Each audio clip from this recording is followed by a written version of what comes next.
Welcome to the Scoop One Under. Happy Tuesday. Big NHL draft lottery is going on. The NBA playoffs are at 7, so we're a little early today, so we can get you guys out here so you can watch some of the Cavs versus the Celtics. Appreciate you guys tuning in as always. Big updates on David Sanders Jr., Jamie French, and a bunch of recruits, along with what the team is doing right now. Coaches are on the road, players are training on their own. A lot of people are at home right now, so that can be good or bad. A little rest and relaxation, but hopefully not too much of the relaxation part. So we're going to get into all that. As always, we appreciate you guys kicking it with us each and every night. Again, we don't like to go against a Cavs playoff game because the Cavs don't go to the playoffs very often, and they're playing in a big game versus the Celtics tonight. So a little bit early, and I know a lot of you guys like to go right at 7, and we appreciate that. But again, we know a lot of people also are big Ohio sports fans. So with the Cavs going, we want to go a little bit earlier. And also the Blue Jackets have a shot to get a very good center iceman if they get the number 1 pick tonight. So that is going to be going on right now, the NHL draft lottery. So we appreciate you guys. With that being said, if you guys enjoy this content, please leave us a like, click subscribe, also click that little alert bell. Those are huge for us growing this channel. We appreciate you guys. Shout out where you guys are watching from. Shout out who you guys are watching with. And quick question, would you guys want us to open up another store for Father's Day? I got a lot of feedback that people wanted that. Also, what would you guys want? A lot of Carhartt hoodies. People want Under Armour, Nike. Put that in the comments. Again, your feedback is greatly appreciated because it makes our lives a lot easier if we can actually deliver what you guys want. The last merchandise shop went incredibly well. We appreciate all you guys. You guys rocking the gear all over the country. Thank you guys for that. It's outstanding, and we appreciate your support of BuckeyeScoop.com and our Pay It Forward campaign. So, again, I just like to know what brands you guys like and what do you guys want. Do you guys want polos? Do you guys want hoodies? Do you guys want t-shirts, hats, and what colors do you like? Just let me know, and we'll see if we can get that shop opened up potentially in the next couple weeks if there is enough interest in it, which I think there will be. But we're going to get right into the recruiting stuff because I know that the Cavs are tipping off in 25 minutes. Nevada, Jamie French, David Sanders Jr. is 2 guys that I have as 5 stars. Jamie French is one of the top 3 receivers in the country. I think DeCorian Moore is probably number 1. Jamie's probably number 2. Vernell Brown is probably number 3. Ohio State could make a clean sweep and take all 3 of them. Jamie caused a big fuss kind of about nothing when he talked about, his top 3 were, I know it was Texas, I think it was LSU, and somebody else, and Ohio State was out of the top 3. I find that hard to believe. Again, a lot of the quote unquote experts have Ohio State as the overwhelming favorite to get Jamie. And Brian Hartline is heading down there this week to visit with Jamie to get a pulse on everything. I think we get Jamie French. I feel very strongly that we're going to get Jamie French. But I'd love to know your thoughts on Jamie French at this juncture. And is this posturing for NIL? Is this give me more attention? Is this something to do with DeCorian Moore? What are your thoughts on Jamie French not releasing Ohio State in his top 3, quote unquote? Yeah, I think it's all of the above. I think, look, if we've learned anything about recruiting in recent years is that there's no absolutes in recruiting. One of the signature items we used to have was the equal sign. And I would say that I've officially retired the equal sign, but given the fluidity of recruiting and how much everything can change with a phone call, it's just the recruiting is different. We just have to accept the fact that it's different than it's ever been. So we'll look at the bad side of the equation, then we'll look at the good side. The bad side is that Jamie French released this list that didn't have Ohio State in the top 3. The good side is Ohio State doesn't believe that anything has changed with Jamie French. Jamie French and Ohio State have an unbelievable relationship. The South Florida Express pipeline to Ohio State, strong as can be. Brian Hartline's expertise and experience in terms of putting guys in the league is second to none and unmatched. And Ohio State, when I ask the guys about this, they feel like this is much ado about nothing. But is it a something? I don't think it is. But could he end up somewhere else? Obviously, he could. I think that Brian Hartline's the best in the business at kind of assessing these situations. Does DeCorian Moore affect? Does Jamie French want to go to the same place as DeCorian Moore? Maybe he does. Maybe he doesn't. I don't really know. I think for Ohio State, they're probably going to get a better handle on that this week. We'll have more to update on that. But from Ohio State's perspective, as we sit here right today, they don't feel like anything has changed or that their position is degraded in any way with with French, and they feel like they're still in the driver's seat. Jamie French, gave them. I mean, I beyond buying. So I always like to say when you get buying signals, I mean, Jamie French basically verbally committed to them when he was up here. So but as we've learned, that means nothing until you're signed, and even after you're signed, it still means nothing. But Ohio State likes where they're at. They like their position, and Brian Hartline's going down there to check things out. And if information changes on that, we will have that before anybody, and we'll let you know. But as of right now, we don't believe there's any cause for any alarm. Well, I think with Jamie, he's a fascinating case because he's a great kid. He's a Garrett Wilson type prospect, which is absolutely elite. Electricity every time he touches the ball. I got his film rolling right now. But, like I would be hard pressed to figure out why a kid who's a dominating player for South Florida Express, the best player on the team this year for their 7-on-7 season, wouldn't want to follow in the footsteps of Carnell Tate, Brandon Ennis, J.J. Smith. Those three guys, three SFE guys, all receivers, have all had fantastic experiences. They've all developed. The interesting thing is I think Brandon Ennis is going to be the odd man out of the starting rotation to start the season due to the fact that he was injured for a lot of spring with a foot injury. And I think that allowed J.J. Smith to get on the field and go ballistic. I think that when you're Brandon, man, you can't risk getting dinged up. And it wasn't a major injury, but it was something that was enough to hold him out for spring because it's a long season coming up. But JJ's probably going to start as a freshman. And I mean, I don't know how you keep him off the field when he's that physically imposing. And you have a guy like Jim Knowles, who's been coaching for 40 years, come out and say, well, JJ might be the best player on the entire team right now to the media. So I think that if I'm Jamie and you've already got this kind of trail that's been blazed by South Florida Express receivers with Brian Hartline, with Ryan Day's offense, I don't know why you'd upset the apple cart when you can get on the monorail that'll take you right into the first round of the NFL draft. Like I'm sure Carnell will be, Brandon will be, JJ certainly will be. But I think that he's a kid that, he's going to be a guy that'll demand a good NIL package. And I think that when you're a little bit more dramatic and you're a little bit more, him and Han a little bit, I think that kind of makes teams kind of sharpen their pencil when it comes to making an NIL offer. And again, is that bad? No, I just think it's shrewd negotiating. I think that, J.J. Smith, he came down to the wire. He was an Ohio State commit from like the first day of his junior year or as early as you could as a junior. And, on signing day, I mean, it was negotiations and let's make sure that these numbers are right and this contract is concrete and the I's are all dotted and the T's are crossed, and it ended up working out great. JJ's very happy. JJ's very productive. JJ's going to have a fantastic career at Ohio State over the next 3 years. And I think that that's what Jamie French could be. Now, the thing that's interesting with Brian Hartline is, his recruiting is the ultimate double-edged sword. When you've got the greatest recruiter maybe in the history of Ohio State football, Brian Hartline, and you load that room up, there's always going to be some guys that want more touches or want more reps or want whatever.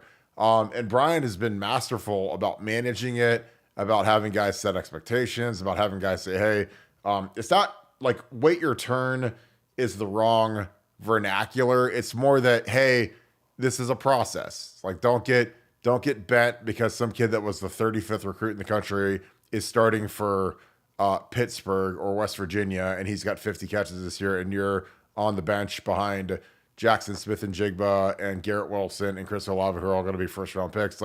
Don't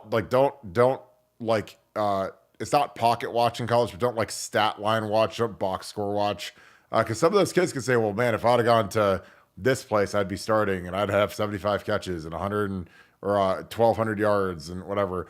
Whereas if you wait your turn at Ohio State, again, remember Marvin Harrison is the highest drafted receiver in school history. Barely played his freshman year. Played that Rose Bowl when the guys opted out, and obviously he dominated in the Rose Bowl, had 3 touchdowns.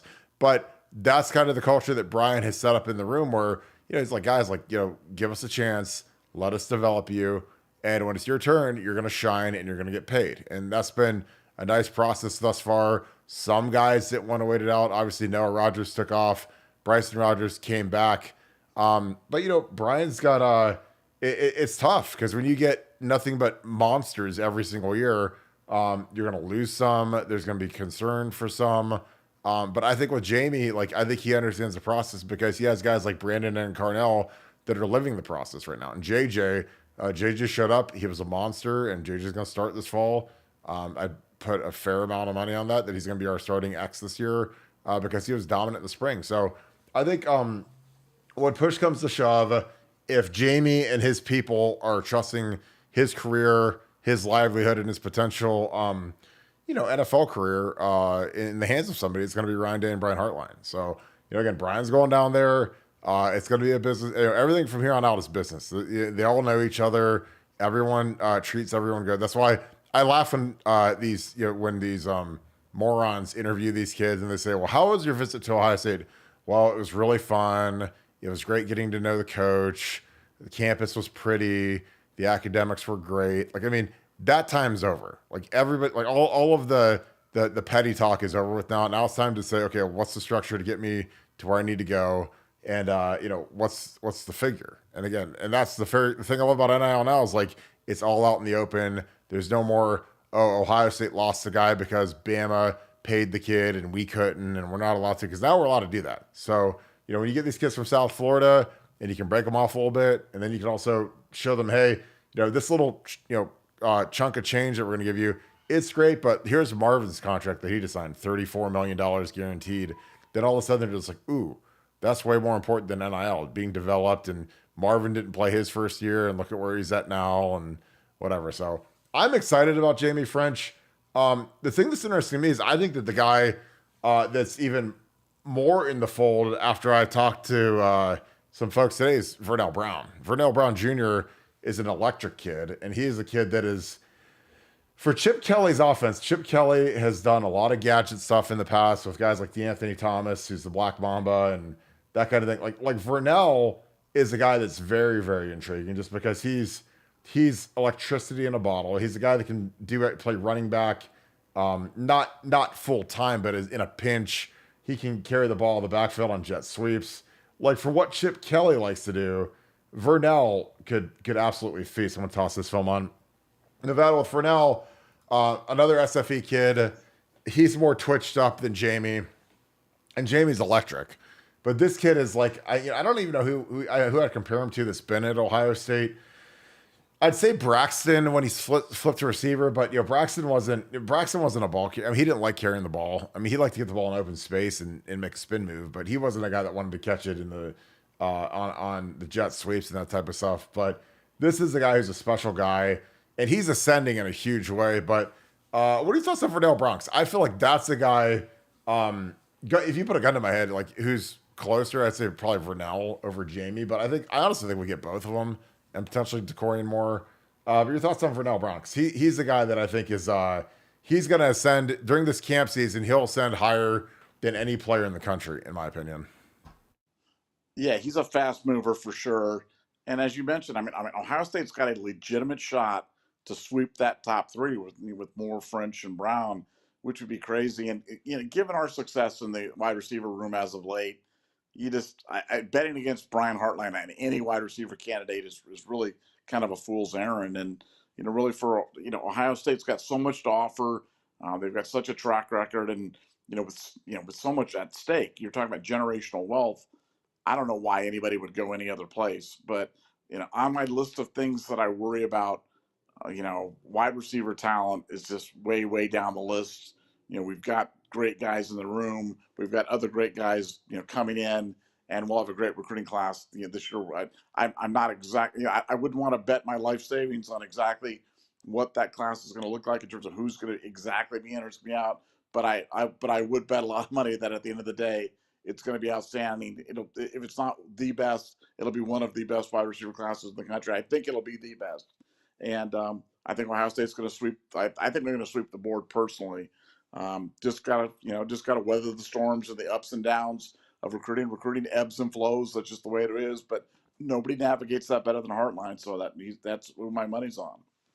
Well, and I think with recruiting now, again, recruiting 5 years ago was a much different animal than it is now with the transfer portal because, if say one of these kids says, hey, you know what, I'd rather go to some other school and take a little bit more money and whatever, then that opens up the possibility for Brian Hartline to dip into the portal. And Brian is adamant about not using the portal because he's never had to use the portal. And he also hasn't had the right potential player in the portal. So Brian's room has been portal free in terms of intake. And obviously guys hit the portal just because they get buried on that depth chart. But I think that would be fascinating. But I think that he likes to organically grow his kids. He likes guys that are a part of the program. He likes guys that are part of his culture. And, I don't think he wants to upset it. And he hasn't had to because he's been so dominant on the recruiting trail. So I think that, with Vernell, with Jamie, again, with the SFE thing, I mean, again, I had all the wizards, the gurus, the guys that do recruiting for a living, and they generally suck at it, tell me that we had no shot at getting Brandon Innes. And it was when I met Brandon, and I really liked the kid. He killed it at Ohio State's camp. And I was like, God, we can't get that kid. Oh, no, he's going to Georgia. Oh, no, he's going to Oklahoma. And, Brandon, of course, he commits to Oklahoma. Lincoln Riley leaves, decommits, ends up at Ohio State. So it's like things have a funny way of working out when you get the right guy and he sees the vision. And again, if you're a receiver and you don't want to play in Ryan Day's offense, then you're absolutely crazy. You're absolutely insane, especially when you get to play in the Big Ten and you're playing, you've got better players than everybody you go against. Like you can feast. And again, nobody's been as prolific putting guys in the first round at wide receiver than Ohio State over the last, 7 years. So I think that, if you're a young kid and you're just trying to bet to maximize what you can do, the place to go is obviously Ohio State under Brian Hartline and Ryan Day. David Sanders is another quick update that we have. Nevada helping technician put something up on the board today. This was a shocker to me, but I know that it's a very, very good source. And again, we're going to put on another profile. And again, when you look at these little prediction machine thingajigs, the top guy, they don't even list Ohio State. The top school they list is Georgia. And helping technician got some very, very good information for Ohio State and David Sanders regarding Georgia. Nevada, what did helping technician reveal? Well, basically, now I'm choking here on the helping technician news. If I go down during this podcast, just carry on without me there, Mr. Barton. But yeah. The helping technician basically broke the news today that as far as he's concerned, Georgia's out for David Sanders. And I was kind of shocked to hear that. But he insists that the Sanders family is not enthralled with kind of the culture down there in Georgia, which is really one of the only things that you could really talk about as kind of a negative with them. Kind of the whole car tickets, things type of stuff going on down there that would give a parent pause about sending their kid down there, what type of situation he's putting himself into. And we've talked about the possibilities of generational wealth and becoming a first round draft pick in the NFL. You don't want any distractions. And from the helping technician's perspective, Georgia is not the main competition for Ohio State, and that Georgia is not going to be part of the equation. And I found that to be shocking, but very welcome news. The helping technician also believes that Sanders is coming to Ohio State, and that was other good news. So you're talking about a potential huge feather in his cap for Justin Fry. This would be by far the biggest recruit that he's ever landed during his tenure here at Ohio State. I mean, it'd be an absolutely massive commitment for the Buckeyes, and helping technician thinks it's going to happen. So was very excited to hear that, and thought that his insight on this was really terrific, and it was a great report. Yeah, I totally agree. I think the thing about David is that he has a great supporting cast around him. He's got, his folks are very, very sharp. He's a kid that's got, again, he's a lot like Paris. I think Paris is kind of a role model to him. He's got a really deep friendship with Paris Johnson.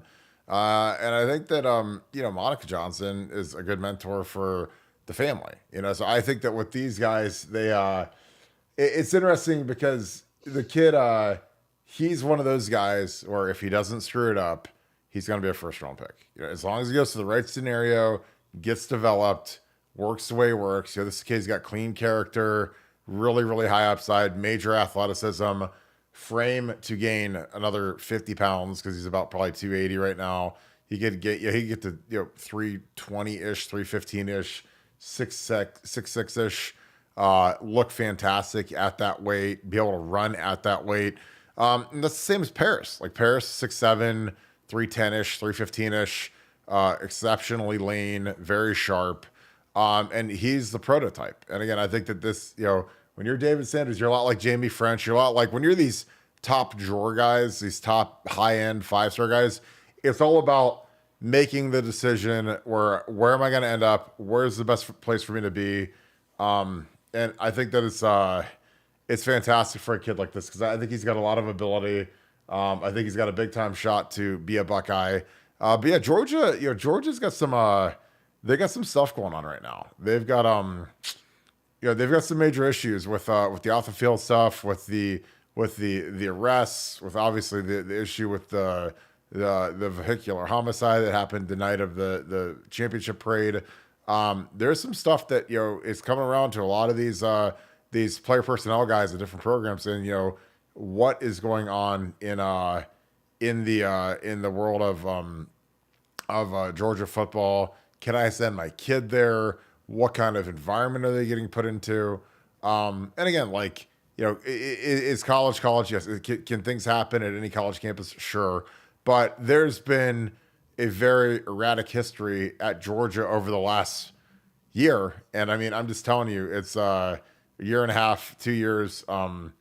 It's, if you're a parent, you got to second guess that. And again, it doesn't take much for, when you've got the options that David Sanders and his family have, it's a razor's edge in terms of, if someone in the family gets a feeling, if somebody is like, man, I'm just not feeling like that. Again, I told the story about Ed Warner with Paris Johnson. Like he disrespected Monica and they were done. Michigan was done. There was nothing they could do to come back from it.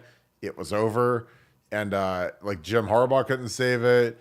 No one in the administration could save it because that's just how it happens. So, I mean, it's a really, it's a razor's edge when you're dealing with these kids because, all of the offers look great. Like when your offers are Georgia, Clemson, Bama, Ohio State, USC, like every school in the country, basically, like they all look really, really good. So you got to start discerning where is the best place where my kid will fit in. Where's the culture? Where's the locker room? And again, that's why I think that, when this kid is really close to Paris Johnson and he sees what the life Paris is living, Paris is starting left tackle for the Arizona Cardinals. He's a cornerstone to that franchise, beloved by the GM, the head coach, the community.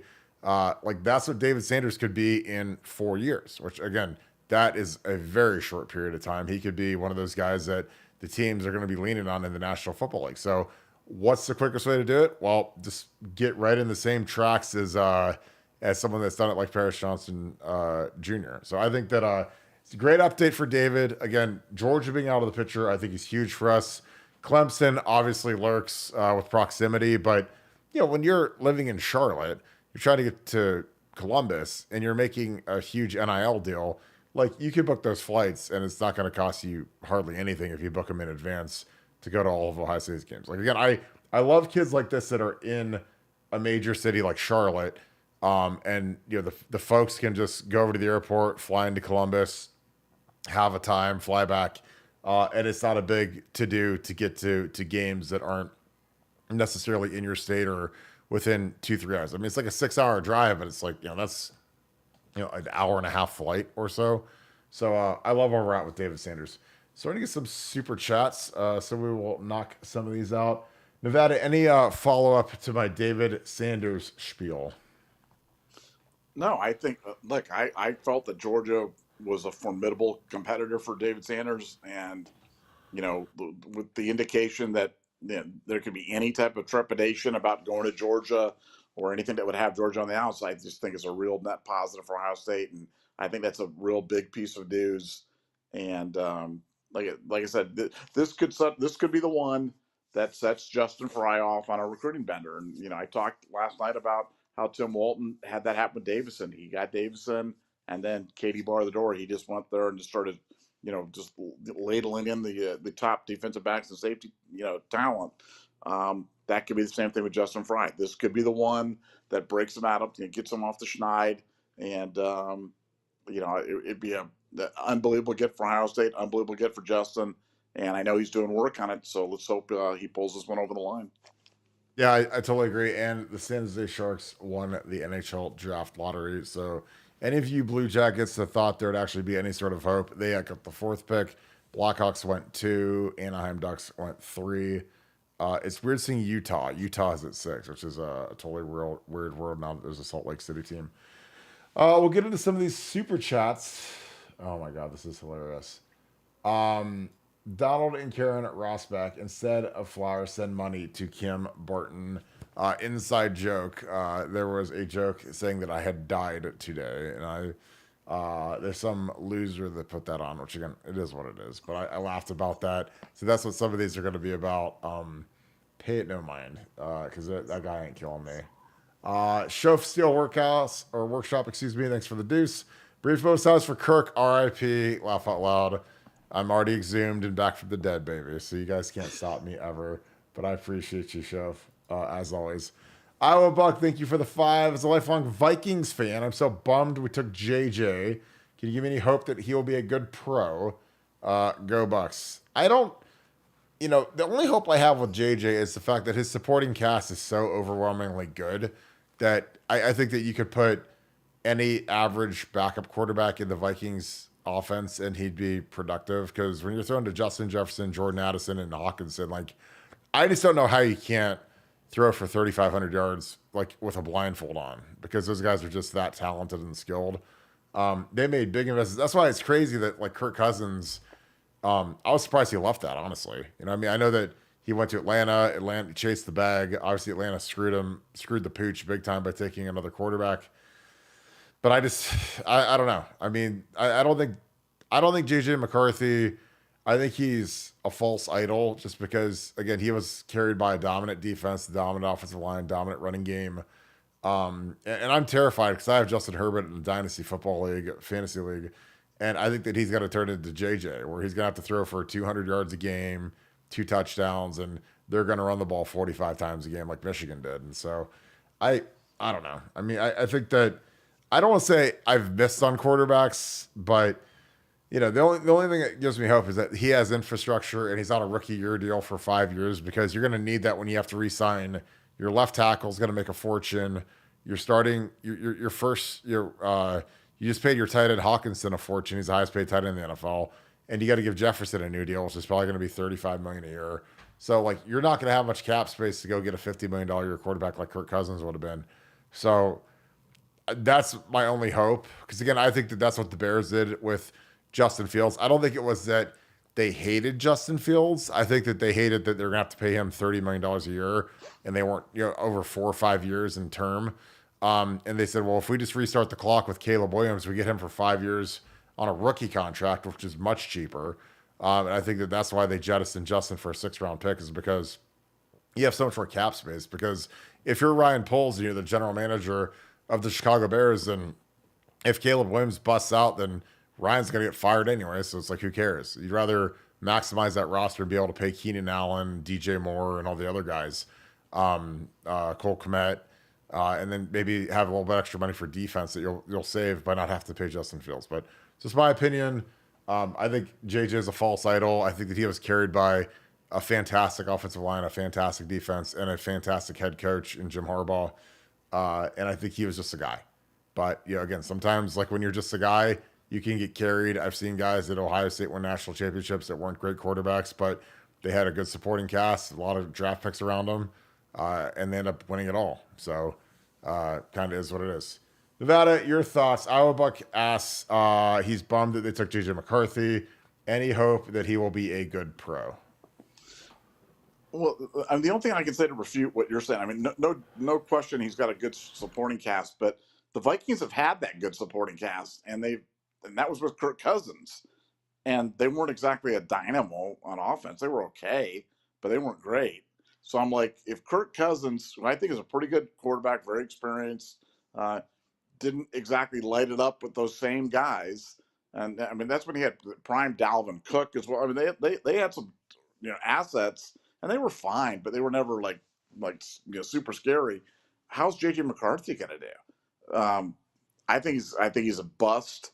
I think he is following in a long list of quarterbacks, one-dimensional guys that I think Zach Wilson is a perfect comparison of him, because Zach Wilson is a guy that people, they mistake arm talent for arm strength, and JJ McCarthy has arm strength but has very little arm talent because he can't make all the throws. Every throw's on a line, and you can't do that in the NFL. And I think it's going to, he'll be able to make a few, but he's going to turn the ball over a ton. His little running thing and his little feng shui is not going to play very well in the NFL. And I think he's, I'll say bust from a standpoint of not worth betting the franchise on. He will not be the starting quarterback there in 3 years, but he'll stumble along. And as a Packers fan, I love to see it, because I think he's, if they'd have gotten a real quarterback in there, the Vikings could be, a formidable talent with the pieces they have.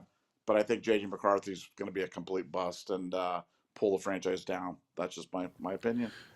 Yeah, I think he ends up being a guy that plays, I don't know, 12, 15 years in the league, and then he's a backup. He's like Chase Daniels. Like Chase Daniels played like 13 years in the NFL, and he started like 4 games. So that's kind of like I think that's kind of the dream scenario for him. But yeah, I don't see the talent. And again, he never had to. There was ever a time where they said, "Okay, JJ, we need you to throw us to victory," because they were always ahead. They're always pulverizing teams. They're always running the ball, playing great defense. So I just think that when that's your deal, like when you're in the National Football League, man, the quarterback's got to go win the game with their arms. They got to go out and throw the ball down the field. Like you watch Mahomes, like I mean, he's when he wins these Super Bowls, like he's coming from behind. He's got to make clutch throws. Like JJ never had to do that. JJ lived a charmed life at Michigan, especially the last 2 years when they were really good on defense, really good running game, really good offensive line.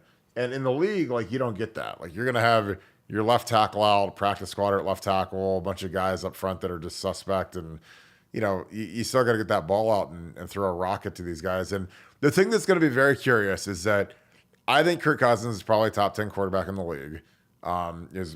He's made a fortune. He changed the NFL by getting guaranteed contracts and the like. And what's going to happen when JJ is like vomiting all over himself, like we know he's going to do when push comes to shove, and Justin Jefferson has a temper tantrum because he doesn't get 100 catches with 100 or 1,500 yards and 15 touchdowns like everyone projects him to do, or Jordan Addison's the same way. I mean, because that's always the thing I wonder about is when these guys go from Pro Bowl high quality quarterbacks to lesser than guys. How's the frustration level? Again, like, we saw guys last year, they didn't react well to Kyle McCord. Like they went from CJ Stroud, who's the most accurate passer in Ohio State history, NFL MVP favorite going into year 2, to Kyle McCord, who's not going to get drafted into the NFL and ended up playing at Syracuse. And I thought the body language was different. I thought guys were more upset because the ball placement wasn't there. The numbers were down. But again, I just think that that's something that's going to come with JJ, because like Justin Jefferson does not have time for JJ to be a rookie and make rookie mistakes. When he's been with Kirk Cousins since the day he got into the league, and Kirk Cousins has made $250 million in the league as being a star quarterback. So that's what's going to be fascinating, because like you see this all the time when these super, like it was like Devontae Adams last year when he had Aiden O'Connell as his quarterback, and like Devontae came up with Aaron Rodgers, who's maybe the greatest thrower in NFL history, and all of a sudden, like he's got a rookie who's not throwing it there, and Jimmy Garoppolo who's just as bad. These guys don't have time for that because they've got incentives in their contract. They got to make the Pro Bowl for a big bonus or an escalator. There's all these little things that tick down where if they don't get fed the ball in a prolific manner, then all of a sudden it gets bad. It gets ugly. And again, that's what's going to be fascinating, because Justin Jefferson, if the Vikings were smart, they'd extend him right now.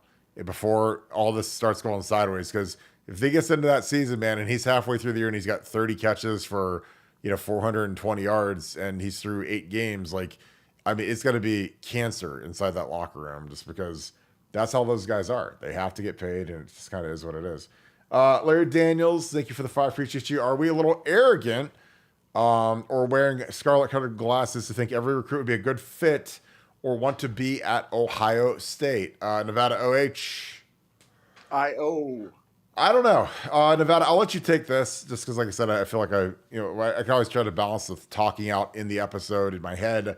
But do you think we're a little arrogant or we wear scarlet-colored glasses to think every recruit would be a good fit or would want to be at Ohio State? Your thoughts? Well, one, I don't think every recruit would be a good fit, and I don't think we're going to get every receiver, every player or recruit or whatever. However, I think in certain situations where you're talking about like a wide receiver room, a wide receiver from South Florida Express that Ohio State covets. Yeah, I think we've got a really good chance to get a kid like that. But no, I try not to keep the scarlet covered glasses on and look at it really from the standpoint of these are kids making business decisions and trying to get to the place that can develop them the most, that can get them to the big money of the NFL. And right now, no one's doing. I mean, there may be a few teams that are doing it as well, but nobody's doing it better than Ohio State. And there's no brand or no team that's hotter than Ohio State. And that's not Nevada and Kirk talking about it. I mean, that's everybody. I mean, that's Joel Klatt. I mean, that's everybody is talking about it. Ohio State is pretty much the consensus #1 team heading to 2024. So I don't think it's scarlet covered glass. I just think it's just a recognition of reality that we're really in the rare air right now, and a lot of kids want to be a part of that. Here's the thing. So I'm going to pull up a list of we'll just use On 3 because I just they're there and whatever. I mean, all these ratings are just kind of whatever. But if I really was feeling like every player would be great in scarlet and gray, or every player would be whatever, then we would talk about Bryce Underwood. We talk about Decorian Moore because he just was here. David Sanders was just here. Elijah Griffin, we have no chance at, so we don't talk about him. DJ Pickett, we have no chance at, so we don't talk about him. Naeem Alford, Devin Sanchez, 2 of the best DBs, probably the 2 best corners in the country. They're 2 of the top 7 players in the country, so we talk about them. Justice Terry, committed to SC, we don't talk about him. Juju Lewis, we don't talk about him. Jonah Williams, George. So, again, we talk about guys, and again, it's hard because Ohio State's been just ultra prolific recently about getting guys in the fold. But to me, I don't think a lot of these guys would fit at Ohio State because Ohio State doesn't want them, or they don't want Ohio State, or whatever. They're committed to other schools, but the guys that I think would be good fits at Ohio State are guys that are long-term thinkers. And again, it's not because we're not great at NIL, because I think we're fantastic at NIL, given what the foundation has done, getting Caleb Downs, Will Howard. They've stepped up huge. Not just that, retaining this roster. Like, this second portal cycle is something that people have to realize. Like, there are a lot of kids that got offered a lot. Like Enoch Vamahi, who a lot of you guys pan on, crap on, wasn't good against Missouri. And again, Enoch was not good against Missouri. It wasn't his finest hour. He was horrific. He got paid money to go to Washington. So, so what's that say about our backups that are actually guys that are really in the 2 deep and guys that are real contributors for the season? Like, someone's got to step up and retain that roster and pay those guys a little bit of money to keep them here. So there's a reason why we didn't have this big exodus in the portal, because if you're an Ohio State kid and you can walk and chew bubblegum, then you're going to get some money from a good school. Like, I mean, Enoch went to Washington. He didn't go to Akron or Kent State. He went to the Washington Huskies, who made the playoffs, which we didn't do last year, and played in the national championship game, which obviously we didn't do last year either. So they thought enough of that kid to offer him NIL money to go there. Even though they looked at the Cotton Bowl tape, they probably thought there's stuff they could fix. They probably liked the kid. He's a 6-year guy. He's a 1-year guy. He'll probably, and honestly, Enoch will probably start there this year. I mean, or at least he'll have a big role there, because they're not going to pay him to come up there and just watch. So I think that again, I do a lot of research on these kids before we talk about them fitting at Ohio State and why that would work at Ohio State. And, there's not everybody's cut out for Ohio State. Ohio State, there's a lot of pressure. The culture is different. There's a lot of hard work that goes on, especially in the weight room. So not everybody would fit great at Ohio State, in my opinion. But the guys that we talk about generally are ones that have been vetted, that Ohio State has a very, very good amount of interest in. And the kid has a lot of interest in. Because, again, we're not trying to just talk about kids to talk about kids. We're talking about kids that realistically have a real shot to come to Ohio State. Now, do they all end up here? Absolutely not. Because you can't take all of them. But, and again, things change and there's different strokes for different folks. But I think guys like David Sanders, great kid, great family, great physical ability, great work ethic. He's a great fit for Ohio State. There's some linemen that I've gotten to, like the kid that went to play for Coach Prime last year, Jordan Seaton. Like, I didn't think he was a great fit, because if you're going to go visit Coach Prime and you're going to go follow that boondoggle around, and again, I love Deion Sanders as a player, but like the stuff that he says, the stuff that he does, again, having a first-year offensive line coach in Phil Lodo. Phil Lodo was a very, very good NFL player. Played for the Vikings, right tackle, big dude, decent career. But he's a first-time offensive line coach ever. And if my son is the number one tackle in America, like, I don't want the test kitchen to be my kid. Can you develop my kid? Well, hell, I don't know. Phil Lodeholt's never put a single guy in the National Football League. Justin Frida's put Paris Johnson in the league, 6th overall pick. DeJuan Jones should have been a top 30 pick. If DeJuan didn't screw the entire combine process up, he's a top 30 pick. He's a first rounder, but he screwed the whole process up, and he's paying a penance right now by paying for peanuts when he should be playing for 10x what he's making right now. But again, you can't go back in the past. But Justin Fry did a good job with DeJuan, did a really good job with Paris, Luke Whippler, Donnie Jackson. I mean, there's this even if you go back to stud with Nick Petit Frere, Thayer Munford, I mean, those guys are all going to start this year in the National Football League. So that's impressive. So David Sanders can say, well, who did you put in the league recently? Well, we have 4 tackles that are going to start in the National Football League this year. Where's everybody else at? And they'll say, well, I don't know. So again, that's just my opinion. But that was a great question, so I appreciate that. The Blues, thanks for the 5. Your logical Wolverine. Have you thought about doing a CFP 2024 bracket? I would be interested to hear your preseason take on one of the shows. I mean, I don't know if I could do a whole bracket. I could do a top 4, because it's always the same 4. It's Georgia, Ohio State, Oregon. Who's the 4th one? Nevada, help me. Georgia, Texas. Yeah, what are we thinking exactly? Yeah, Oregon. Yeah. So Georgia, that's our top 4 in general. And then after that, I don't know. I mean, you look at some of the schools that could make a run, like LSU, but they lost a lot. Quarterback, receiver. Like, I like the guys that have the quarterback either coming back or they got a new quarterback in the portal. All 4 of the teams I named have really good quarterbacks. So I don't know if I could do a whole bracket. I'd think about it, but it's just like, we get down to like 12, man. It's hard. Nevada, I don't think you'd have any interest in doing a 12-team bracket. I mean, we could guess, but really, I just get down to that final 4 because that's what I feel the strongest about. But your thoughts on doing a preseason CFP 2024 bracket? No, we could definitely do it, but I think your point about the Final Four is interesting in that, I saw a stat that talked about Michigan might have the toughest schedule in all of college football this year, given that they play 3 of the 4 top teams that we're talking about between Oregon, Ohio State, and Texas. They play them all. And that's why I was imploring people to get rich and bet Michigan under 9.5 regular season wins. They've since moved that line down to 9 already, which is a pretty significant move. So we're trying to hand out the free money by letting you guys know on this stuff. Hopefully you guys took advantage of it. But it'd be fun to do. We can spend some time looking to get to the top 12, but the top 4 pretty clear. And like I said, Michigan plays 3 of the 4, so good luck with those guys. Yeah, I think that works. Dick Buck, thanks for the dues. Thoughts on a Buckeye Scoop tailgate for home games? I generally don't go to any tailgates, so that would be tough. I think if we did something like the Friday before the game is easier, better. I think tailgates are great. I think they're fun. Um, I don't have any interest in organizing them or getting people to show up or providing food. But if we did something at one of our partners at Buffalo Wild Wings or Twin Peaks, I think that would be fantastic because, Friday before the game, I've always found that people are a lot more relaxed, a lot more chill.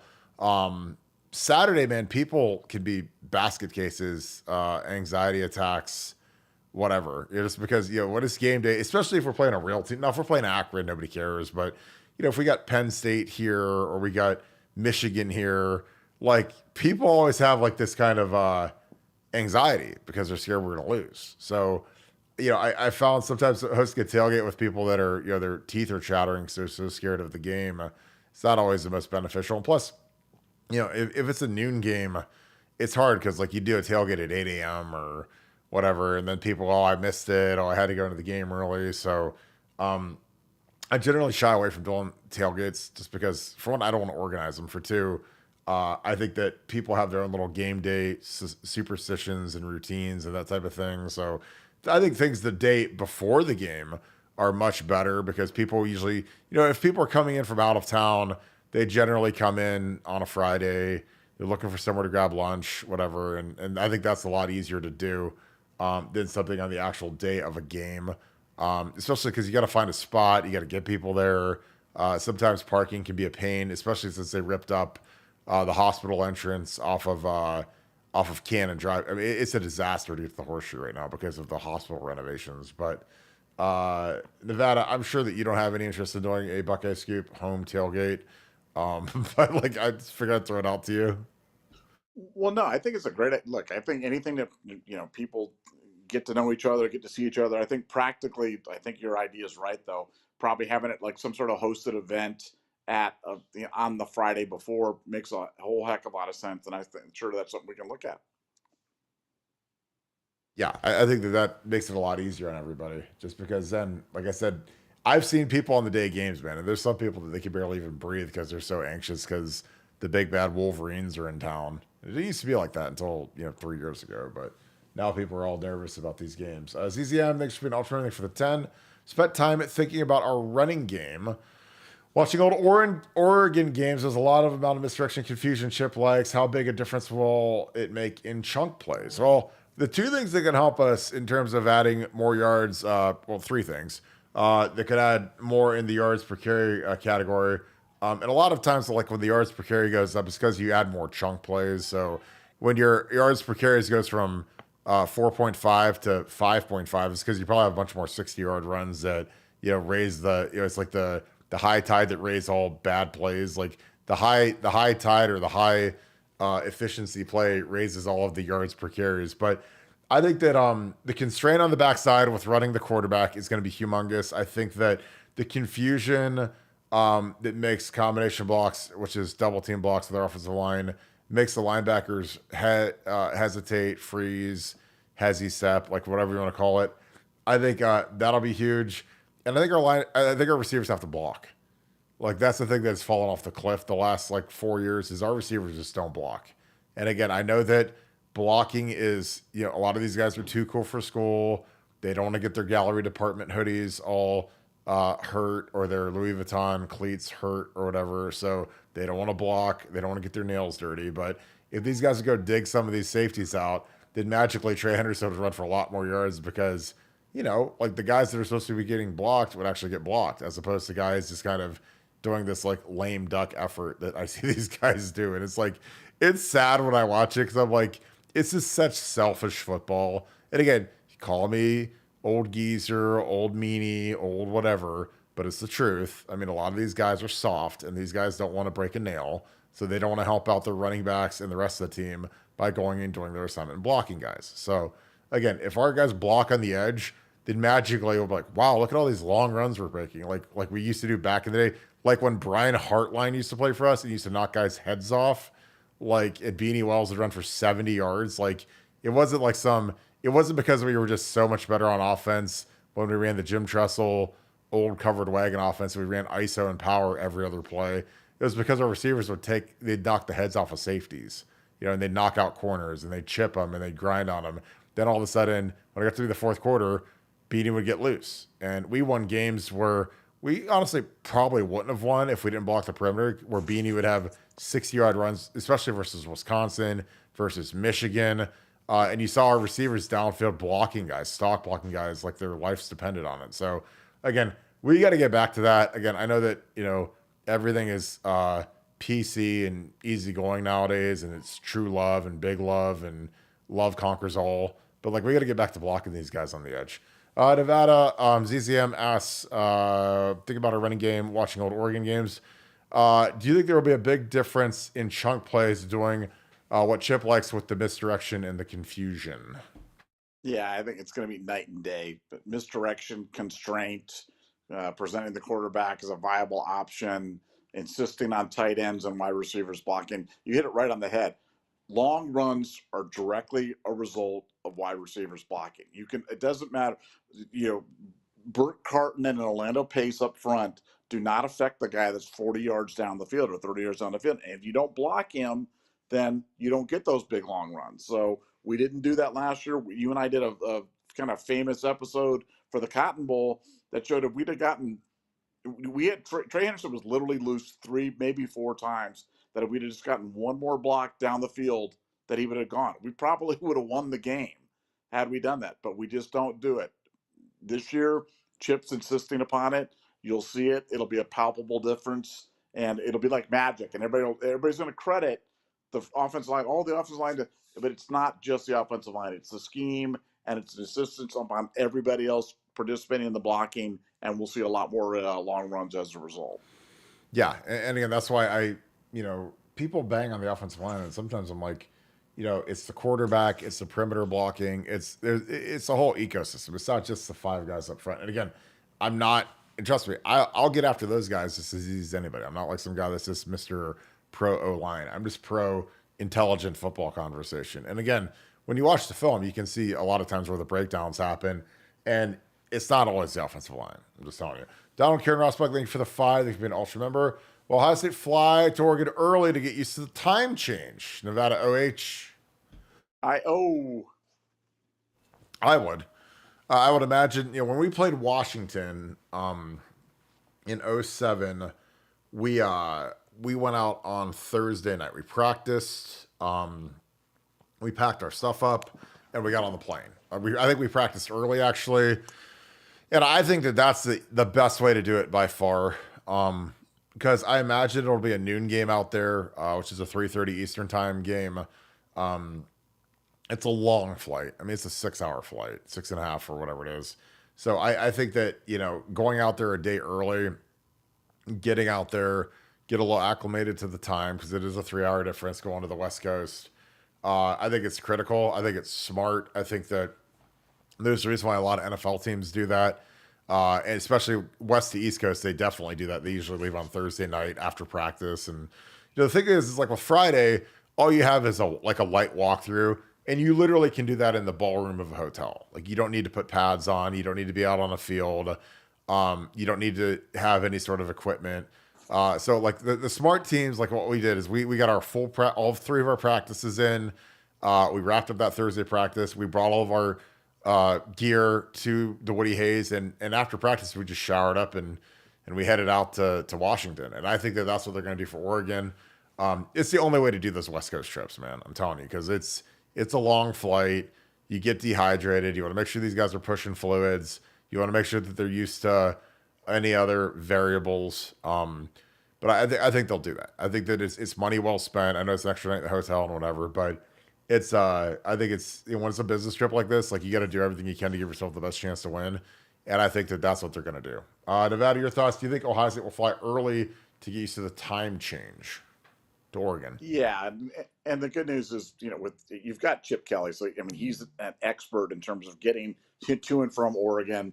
He understands, what they need to do, how it needs to be done. He's also an NFL guy, so yeah, they'll leave in plenty of time and get them there. There won't be any, they won't cheap out on that and try to fly like Spirit Airlines at midnight or something like that. They'll make the right moves on that. Yeah, I totally agree, and I think it's a smart thing to do. Stacey J, thank you for the 9 for Burke McCartan's favorite new Viking QB. I love that. The JJ Bencher last week was massively hilarious. Nevada OH. Yeah, I think again, I think JJ's going to get eaten alive by Justin Jefferson. The more I think about it, man, especially if they don't extend him and he's in his contract year and he puts up a 55 receptions for 850 yards and 7 touchdowns as opposed to, 110 catches and 1,700 yards and, 20 touchdowns, whatever. I mean, Justin Jefferson was like literally the unanimous number 1 pick in every fantasy draft last year. Everyone said, got to take Justin Jefferson. Kevin O'Connell is from the Sean McVay school of feeding receivers. And obviously Sean McVay made Cooper Kupp the best player in fantasy like 3 years ago. And I didn't buy it because I was like, I'm taking Christian McCaffrey because I'm not taking a receiver number 1. I never will. I'm taking the best running back every year. And I love Kyle Shanahan's offense and that zone scheme. And I think Christian McCaffrey is one of the greatest players in football history. So I took him and I laughed all the way to the bank. And Justin Jefferson was out for 9 games last year with a hamstring. So, again, I think that it's going to be fascinating. I'm honestly surprised that the Vikings didn't trade him because I think that he's going to be a cancer with JJ McCarthy. I see it. Like, I mean, you've seen this movie before when a guy is used to a Pro Bowler / Hall of Fame level guy, and all of a sudden he's got a turd sandwich at quarterback. I mean, it just, like Devontae Adams was not happy last year when he had Jimmy Garoppolo after they got rid of David Carr. He went there for David Carr. Aaron Rodgers was obviously leaving to, he had a year left, and then he ended up going to the Jets. I mean, I've seen this movie too many times, especially when an extension's on the line. And, Justin Jefferson wants to get a huge deal, biggest receiver deal, reset the market. And I think JJ's going to pee down his leg when he's got that guy running open and he's missing them on open throws. Nevada, your thoughts? The JJ banter is something that's been kind of like one of those funny undercurrents on this show. But yeah, I think it's going to be bad for him in Minnesota. But your opinions? Yeah, I think it's going to be a very difficult situation when you're playing with a guy like Jefferson, huge personality, like the OBJ type. He's just not going to be happy about having a quarterback like McCarthy, who's not. I mean, he doesn't have arm talent like C.J. Stroud. He's not a pure thrower. I'm not even sure what he is. So I think it's going to be. I think it's going to be comedy gold personally, and I can't wait. It's another one of the reasons why I'm so excited about the season. The Browns are good. The Packers are good, and J.J. McCarthy. I get to root against J.J. McCarthy every snap of every game, and so I'm set for Sunday. So life is good. What's funny is like when you say Odell, that's kind of perfect because Odell came in with Eli, and Odell can't say anything to Eli. Eli's got 2 Super Bowl rings. He's a fringe NFL Hall of Famer. Could probably slide in because he got 2 rings versus Brady. But when all of a sudden they draft Daniel Jones, who stinks. And OBJ was never the same after Eli was gone. And so I think that's a great comparison because, I think Justin Jefferson is good, but, Kirk Cousins has made Stephon Diggs into a perennial Pro Bowler superstar. And I think that he did some of that with Justin Jefferson as well. So again, I think it's always a 2-way street with these receivers where if they've got the right guy around them, they're dominating, they're dynamic. If they got the wrong guy, like you look at DeAndre Hopkins last year when he had Ryan Tannehill throwing him the ball, like he was a disaster. And DeAndre Hopkins can still play. Like that guy can still get loose, but when you don't have the right quarterback throwing it to you, man, your life is like a living hell as a wide receiver. Larry Daniels, thank you for the 10. Appreciate you. Thanks for the depth and research you guys do for bringing us top-notch information. We do make a lot of phone calls during the day. I will say that. I really appreciate that for you, Nevada, put into the show. Top Shelf, always grateful for the Wrench Crew. Thank you to the Wrench Crew, Devin, Akeem, Kim, Doreen. I will get you your wrench very soon.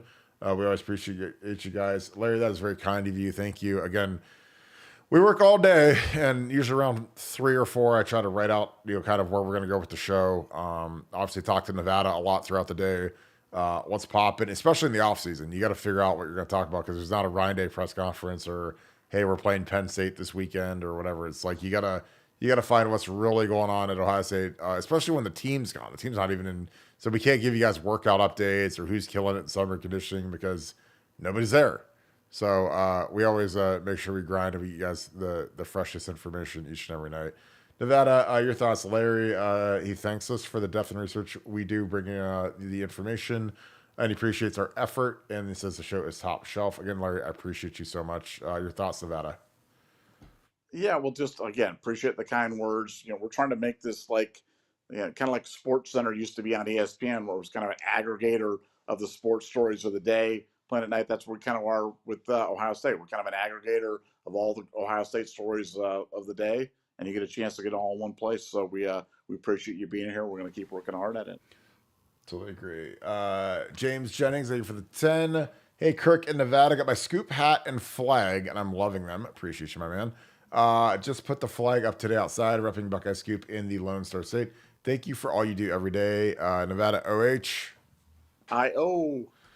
Yeah, I'm glad you like that stuff. Again, those of you guys that are interested in our next gear drop, let me know what you guys want. I've gotten a lot of Carhartt, a lot of Under Armour. Some of you guys don't like Nike. I love Nike. So for whatever brands you guys want, whatever colorways you want, let me know. Because again, people want the white hat. They want a red thing, so a red hoodie. Everyone wants a polo. I figured out that everybody wants a polo, so I get that. But I appreciate the input, and I'm glad that you're repping the gear. Nevada James says he has a scoop hat and flag, and he's loving it. Put the flag up outside. I love that, especially when it's out of state, so you can really make everybody angry and jealous of your fantastic flag. Your thoughts on that, Nevada, because he's repping the Buckeye Scoop down in Texas. Well, if you have your pictures of you either wearing the gear Yes. or flying the gear or doing whatever, send it to us at buckeyescoop@gmail.com. We'll try to recognize you on the air with some of the best pictures. You take it on the road with you, take it to the Great Wall of China or of a cruise or up a mountain or whatever it is. Just show us where you get your Buckeye Scoop gear. And again, buckeyescoop@gmail.com, and we'll talk about it. That would be absolutely fantastic. Devin, what is up, brother? I hope you're doing good. I see Cujo in the photo as always. Appreciate you, my man. Thanks for being a Scoop Ultra member. Thank you for the wrench. Thank you for the 50. You're the man. Appreciate y'all. Best chat in the land and also best group text in the land because you guys keep that thing on fire. Shout out to the regulars in the chat. Nothing else like it anywhere. Blessed to be a part of it. If anyone ever needs help, reach out to me, please. 2024, 2025, Natty Lock, Nevada OH. I-O. Yeah, Devin, you're the man. You started this chat that I'm in, and probably 200 text messages a day now. So my phone just dies by about 9 o'clock in the morning because you guys are blowing my phone up. But it is hilarious how much you guys love to text. But I love all you guys. You guys are absolutely awesome. A lot of the regulars are in that, so it's fun. So I appreciate you, my man. Nevada, anything to add to Devin? No, we appreciate you, man. Appreciate you being here. And appreciate everybody being part of this. It makes it a very special place for us to come to every night, and that's why we look forward to doing it. Totally agree. Nevada, this is going to be a question for you. Precinct asks, thank you for the 5. Could Burke Carton successfully pass pro against a rampaging Mark Pantoni outside linebacker blitz? Yeah. I think I think that's what Kirk dreams about.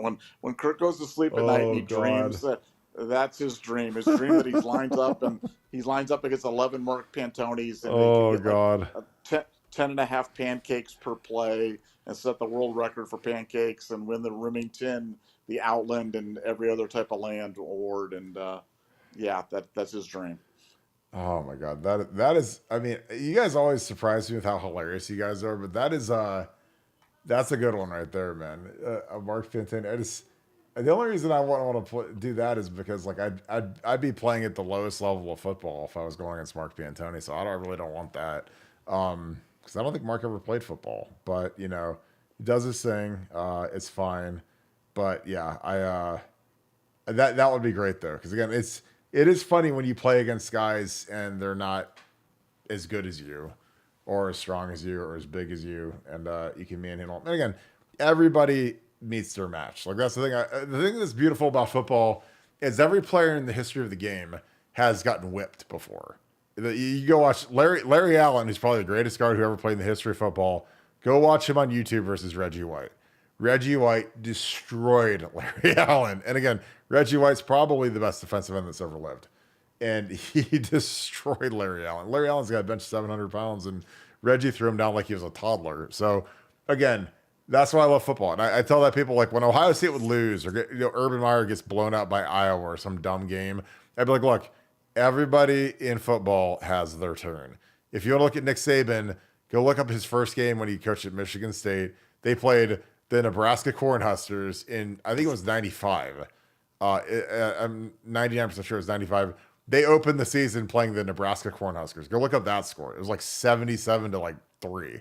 You know, Nick Saban's like, we might not win a game. And Tom Osborne walked across the field and said, Nick, don't be too hard on yourself. We've got a really good team. And like Nebraska 95 is like in the, I mean, they're in the conversation of the greatest teams in the history of college. Like them, 2001 Miami Hurricanes, 19 LSU, like 95 Nebraska would potentially beat any of those teams because they're that good. So go look that up. So, yeah, that's what I think about football is like, you know, everyone gets smacked at some point. So I love that. Well, Nevada, I think we can wrap this. We've ran through our things. The Cavs are actually battling right now, which is good for the old Bucks. Your thoughts, Nevada, as we wrap this thing up?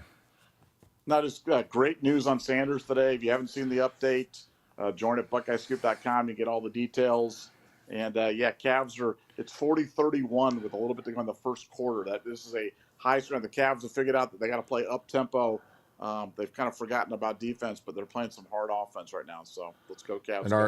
And our dominating center is not playing again. Correct. Yeah, he's got that injury. So hopefully it comes. He's got that boo boo. Yes, he does. Oh man, we'll wrap this thing up so you guys can go watch a little basketball. Appreciate you guys as always. Thank you guys for kicking it with us. If you guys enjoy this content, please leave us a like, click subscribe. Also click that little alert bell each and every time we go live. Shout out where you guys are watching from. Shout out who you guys are watching with, and let me know what you guys want in our next merchandise drop. Should we get one out next week? We might do it. Right on the fence about it, but I want to make sure you guys want it. It would be done in time for Father's Day. I know a lot of you guys have gifts that you want to get for that special person in your life. If it's a husband, a father, grandfather. So we want to get that out to you guys in time to deliver that to that special someone. So again, I appreciate you guys each and every night tuning in. Thank you so much, Buckeye Nation, and thank you, Scoop family. I'll talk to you guys tomorrow. Go Bucks.